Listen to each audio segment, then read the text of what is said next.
오늘은 빌립보서 3장 13절부터 14절에 있는 말씀을 가지고 뒤에 있는 것은 잊어버리고 이런 제목을 같이 나누는 시간을 갖겠습니다. 오늘 섣달 금음날, 오늘 2017년 마지막 날이죠.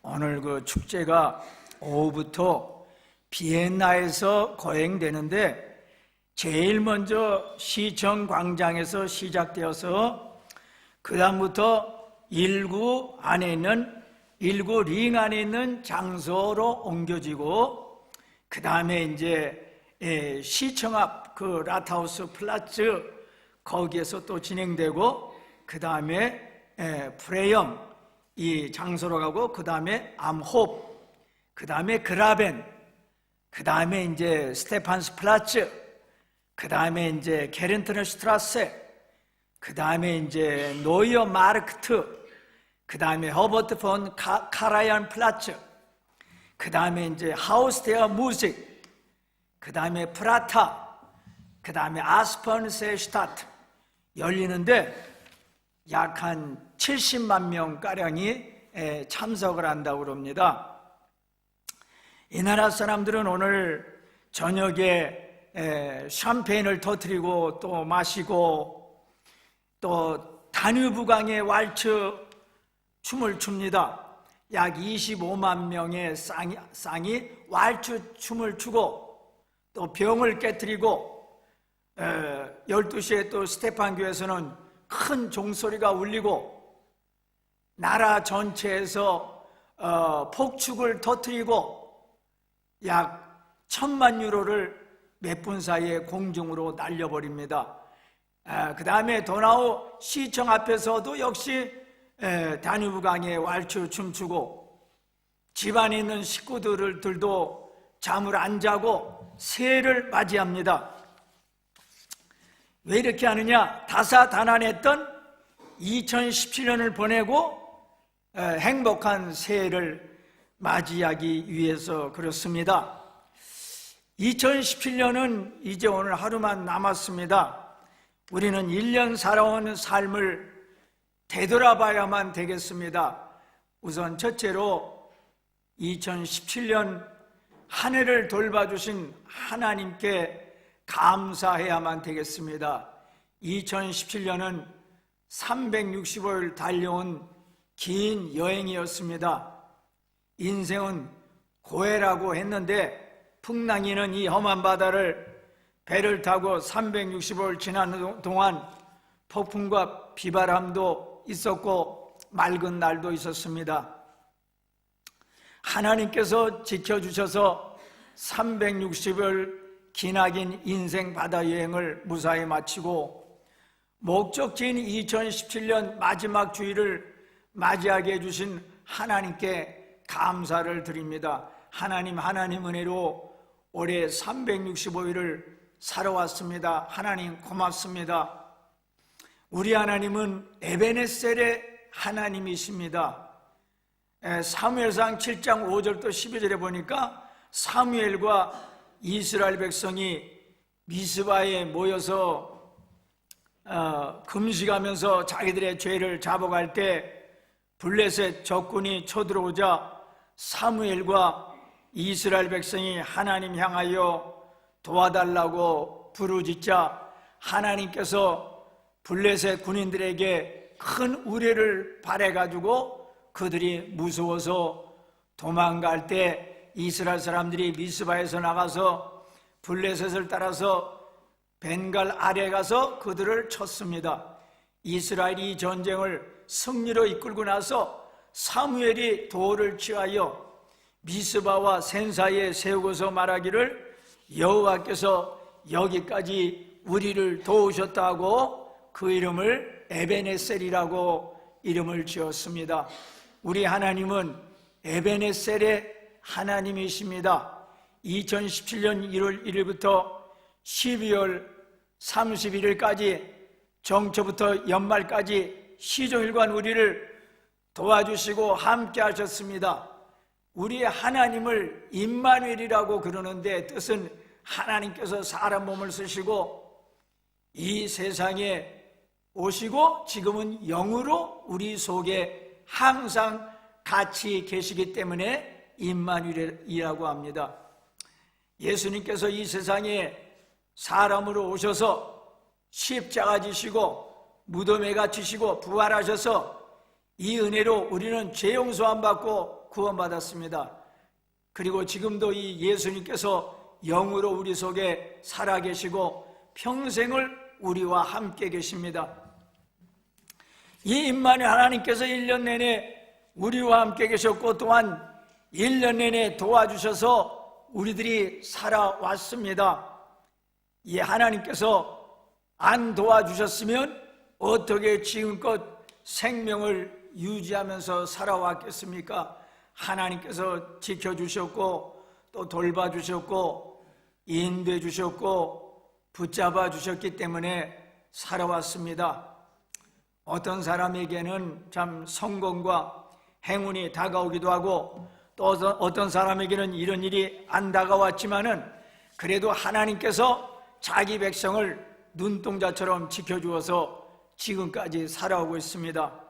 그러므로 이 연말을 맞이하여 1년간 돌봐주신 하나님께 감사합니다. 그래야 되겠습니다. 두 번째로 우리는 회개하면서 2017년을 보내야만 되겠습니다. 오늘 말입니다. 사도 바울은 빌립보 교회 성도들에게 뭐라고 그랬습니까? 내가 잡은 줄로 여기지 아니하고 오직 한 일즉 뒤에 있는 것은 잊어버리고 이렇게 말씀했습니다. 즉 사도 바울이 과거에 잘하고 잘못한 것 모든 것을 포함합니다. 과거의 율법으로 의롭게 되려 했던 것과 또 예수님을 핍박하고 또 교회를 핍박하고 성도들을 핍박한 일, 기타 잘못한 일과 또한 사도로서 복음 전파 사명을 감당해온 잘한 일까지 포함한 모든 것을 의미합니다. 특별히 오늘은 연말이므로 우리가 과거에 실수했던 잘못했던 일들을 깊이 반성하고 회개하고 나서 잊어버리고 털어버리고 그 다음에 새해를 맞아야만 되겠습니다. 사람이 저녁이 되면은 하루 살아온 것을 생각하고 반성합니다.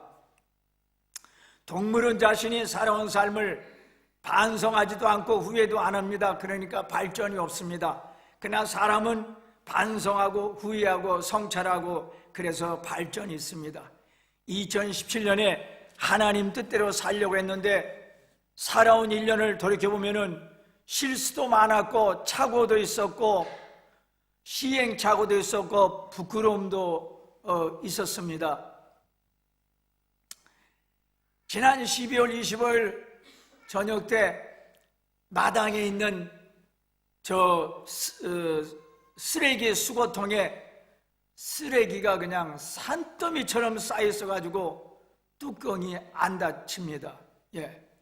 그래서 난 속으로 생각하기를 쓰레기 수거하는 사람이 저거 안 가지고 가면 어떡하나 하고 걱정했는데 26일 아침에 쓰레기 수거차가 와가지고 한 사람이 우리 교회 문을 열고 더러운 쓰레기들로 산더미처럼 쌓여있는 저 큰 통을 가지고 밖으로 나가더니 쓰레기차에 다 쏟아서 집어넣어서 나는 너무나 감사해서 그분들에게 즐거운 성탄이 되시고 새해 복 많이 받으세요 이렇게 인사를 했습니다.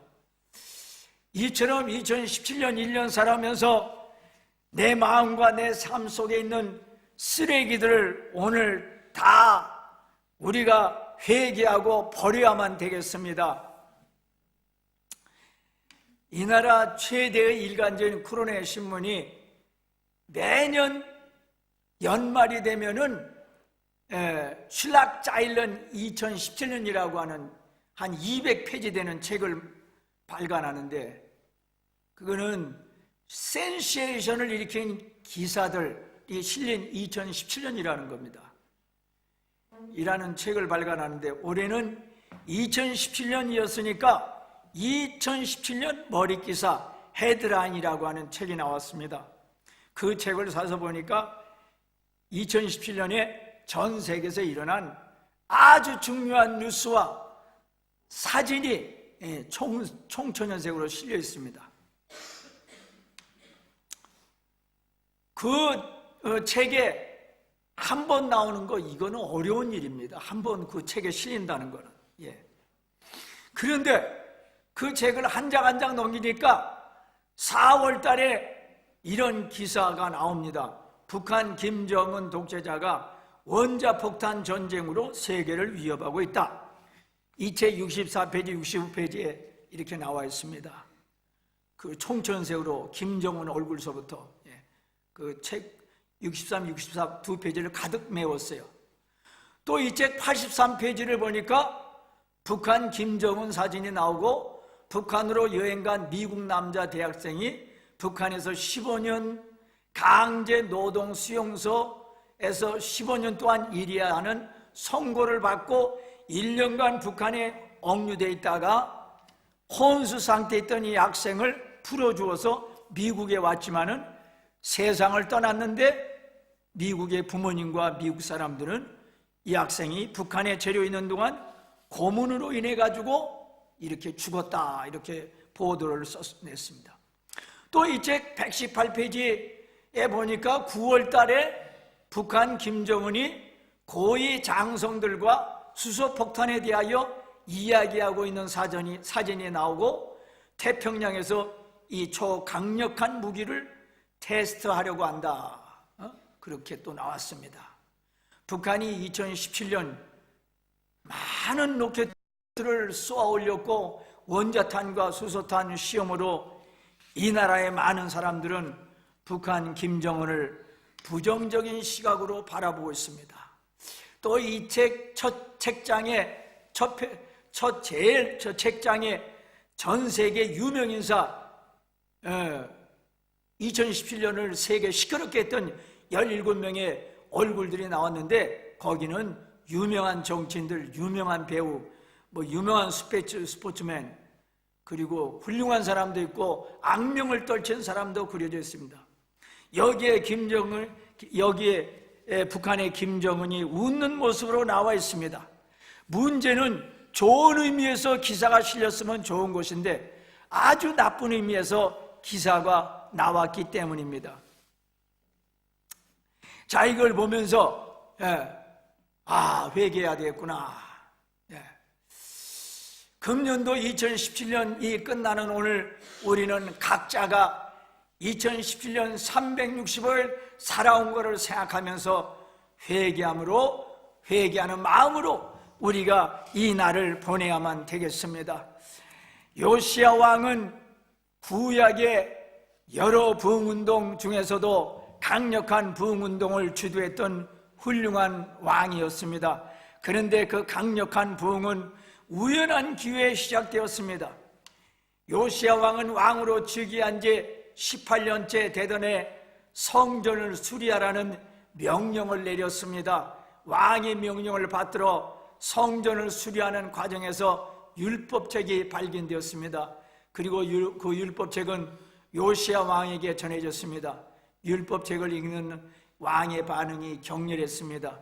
열왕기하 22장 11절, 왕이 율법책의 말을 듣자 곧 그의 옷을 찢으니라. 옷을 찢는다고 하는 것은 극심한 고뇌를 나타내는 표현입니다. 하나님 앞에서 극심한 자기 아픔과 고뇌를 가지고 회개하는 마음의 표현입니다. 그리고 그는 그것을 강력한 개혁운동으로 연결시켰습니다. 이런 맥락에서 보면은 1907년에 일어났던 평양 대부흥도 우연히 일어나게 된 사건이라고 말할 수가 있습니다. 100년이 지난 지금까지도 이렇게 계속 사람들이 얘기하고 있습니다. 이 강렬한 부흥운동이 어떻게 시작되었는지 아십니까? 신년을 맞아 가진 부흥의 기간 중에 평양에 있는 장대원 교회 길선주 장로님이 갑자기 회중 앞으로 나오더니 깜짝 놀랄 고백을 했습니다.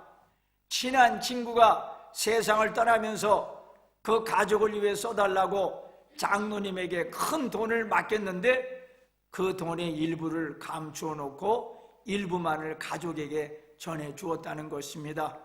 수많은 성도들 앞에서 공개적으로 자신의 치부를 드러내는 부끄러운 고백을 한 길선주 장로님은 자신이 아간 같은 놈이라며 그 돈을 꼭 갚겠다고 약속을 했습니다.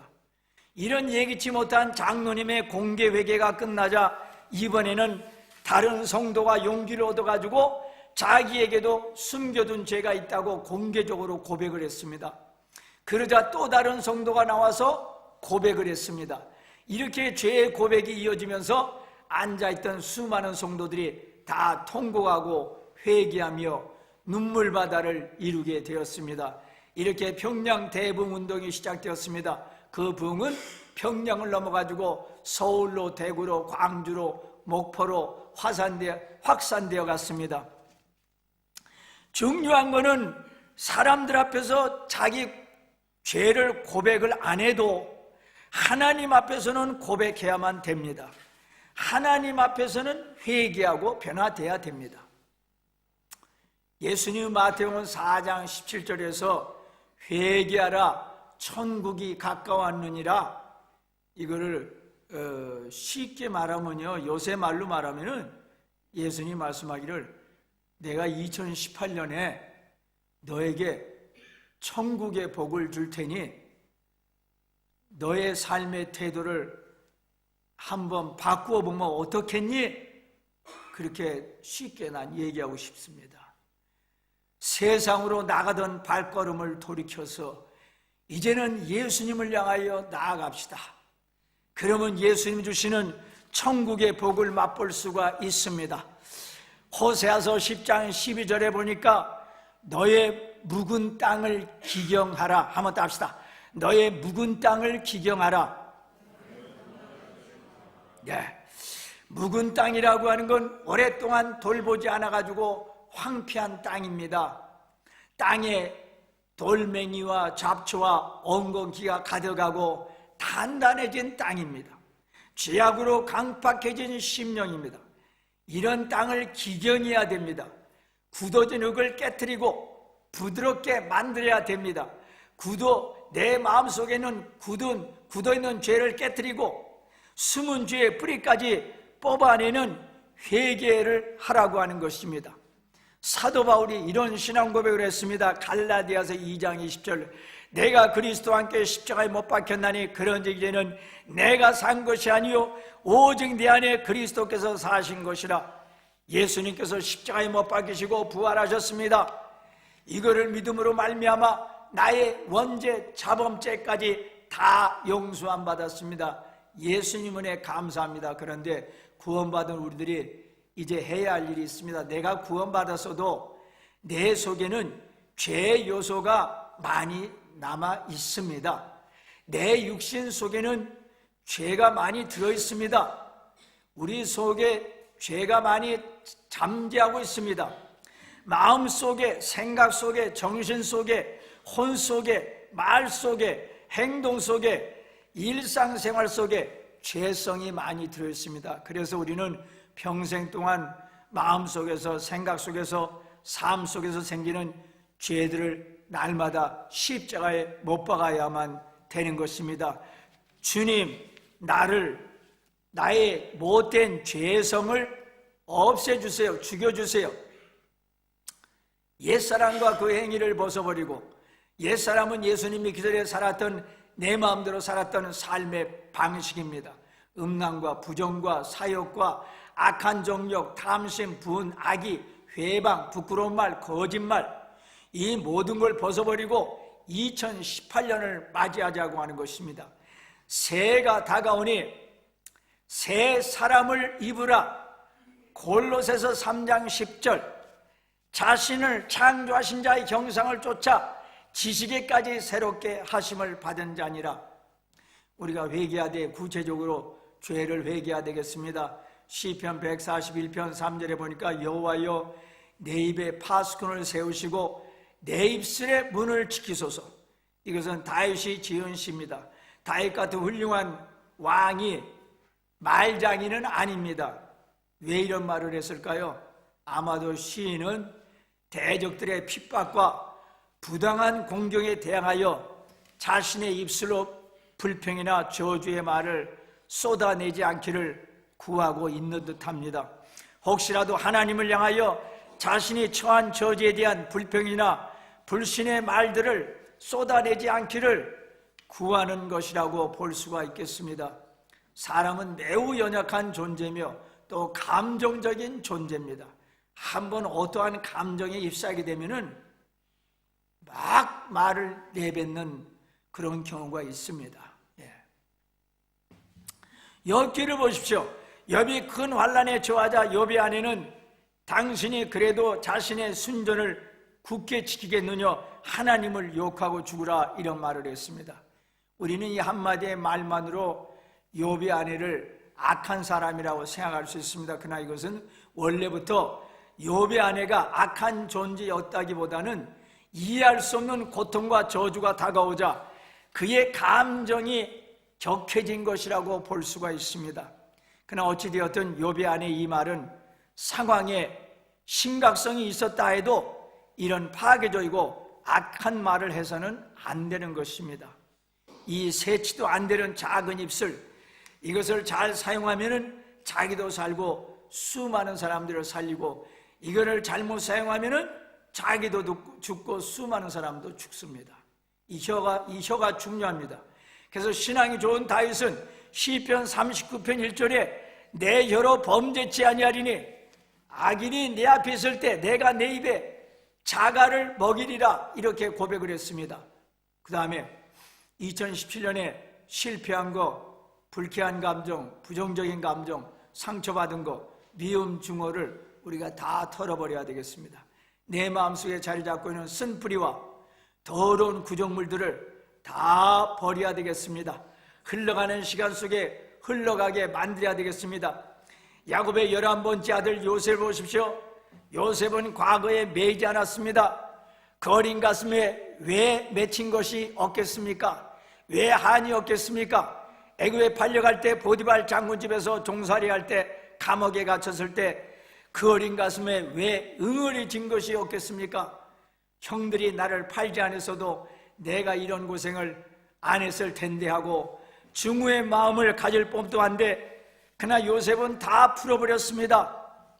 근데 요셉의 형들은 과거사를 풀지 않고 계속 사로잡혀 살았습니다. 창세기 50장을 보면은 이런 이야기가 나옵니다. 요셉의 형들이 요셉 덕분에 애굽 땅에서 가장 좋은 땅, 기름진 땅인 고센에 정착해서 살게 되었습니다. 그럼에도 불구하고 형들의 마음에는 평안이 없었습니다. 즐겁지가 않았습니다. 마치 가시방석에 앉아있는 것 같았습니다. 어느 날 아버지 야곱이 세상을 떠났습니다. 그러다 형들이 두려워하기 시작을 했습니다. 지금까지는 아버지가 살아계셔서 요셉이 자기들에게 복수하지 않았는데 이제 아버지가 돌아가셨으니까 틀림없이 요셉이 복수할 것이라고 생각했습니다.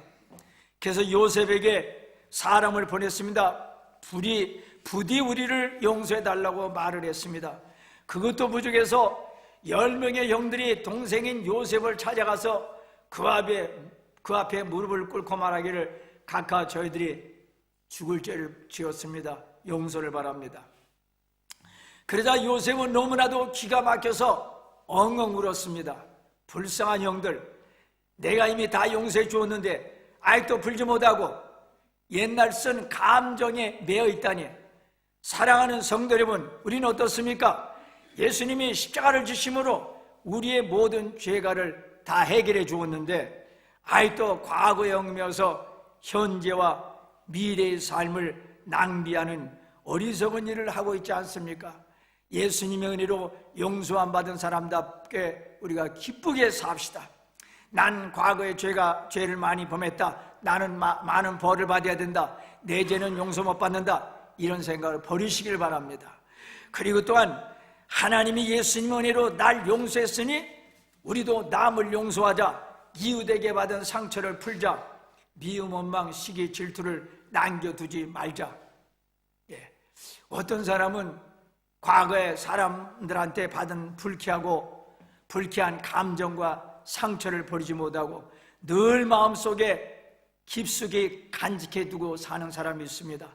마치 다이아몬드 보석을 혹은 달러를 금고함에 잘 보관해 두듯이, 그리고 심심하면 한 번씩 마음속에 있는 것을 꺼집어내 가지고 생각하고 증오하고 미워하고, 그리고 그것을 다시 마음속에 고이 간직해 두고, 이런 증오 속에 사니까 늘 병맛 속에 살고 손이 떨리는 것입니다. 풀지 않는 원한 증오, 미움이 사람을 병들게 하고 단명하게 만듭니다. 여러분, 남에게 받은 상처, 미움, 증오를 품고 사는 것은 좋은 일이 아닙니다. 무서운 독소입니다. 어찌하든지 이해가 가기 전에 사람에 대한 원한이 있으면 다 풀어버리시기를 바랍니다. 또 2017년에 실패한 거, 패배한 거에 대한 실패의식, 패배의식, 좌절감도 마음속에서 다 털어버리시길 바랍니다. 잊어버리고, 이 말은 과거의 기억이 자신의 관심을 빼앗아 진보를 방해하지 않도록 의식적으로 노력한다고 하는 말입니다. 즉, 사도 바울 자신도 전에 유대인으로서 특권이나 그리스도인으로서 이루어놓은 업적들로 인해 가지고 믿음의 경주를 방해받지 않도록 할 뿐 아니라 앞에 있는 것, 즉 영혼 구원을 위해 가지고 전력을 다해서 믿음의 경주를 계속하겠다고 하는 뜻입니다. 뒤에 있는 것이라고 하는 건 과거를 가리키는 것입니다. 과거에 집착하는 자는 진전이 없습니다. 경주에 나온 자가 집 걱정, 자식 걱정, 옷 걱정을 해서는 안 됩니다. 잊어버려야 됩니다. 우리 성도들이 연말을 맞이하여 과거의 일을 잊어버려야 됩니다. 성공했다고 자랑만 하면 거기에 안주하기 쉽고 발전이 없습니다. 과거의 공적을 자랑하다 보면 교만해지기 쉽습니다. 자랑한 것은 주님의 은혜로 알고 주님께 감사해야 되겠습니다. 회개했으면 이제는 잊어버립시다. 바울 사도도 불신자 시절에는, 예수님을 거부했던 시절에는 교회를 핍박하고 성도들을 죽음에 내어준 일에 앞장섰던 자였습니다. 만일 바울이 그것 때문에 정죄의식 속에서만 계속 살았다면 그는 위대한 사도가 될 수가 없었습니다. 사람은 누구나 다 죄인입니다. 다 잘할 수가 없습니다. 그러나 하나님께 회개하면 용서함 받습니다. 반면 과거의 잘못을 잊어버리지 않으면 비관에 젖고 용기를 상실해서 결국 사단의 종이 됩니다. 우리는 구원받았으니까 자꾸 뒤를 돌아보지 맙시다. 노체 아내는 소돔과 고모라 성을 빠져나올 때 뒤를 돌아보다가 소금 기둥이 되었습니다. 또 출애굽의 1세대들은 애굽을 돌아보다가 광야에서 멸망하고야 말았습니다. 뒤를 돌아보는 자는 하나님 나라에 합당치 않다고, 누가복음 9장 62절, 손에 쟁기를 잡고 뒤를 돌아보는 자는 하나님 나라에 합당치 아니하니라 그랬습니다.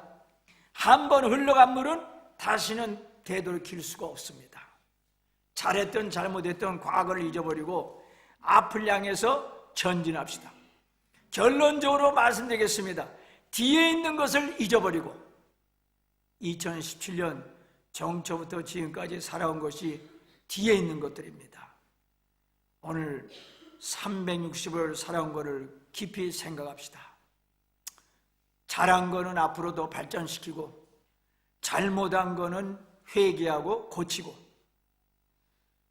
잘못한 거는 오늘 예수님의 이름으로 회개하고, 그리고 쓴 감정도 마음에서 벗어버리고 세월 속에 던져버리고 예수님 피로 깨끗이 씻음받고, 그리하여 새 마음을 가지고 새해를 맞이하시기를 예수님의 이름으로 축원합니다. 우리 다 같이 합심으로 우리 작은 목소리로 각자가 2017년 살아온 것 돌이켜보면서 오늘 하나님 앞에 각자가 회개하는 시간을 가집시다. 반주를 해주세요. 각자가 2017년 어떻게 살아왔는가 한번 생각하시고 반성하시기 바랍니다.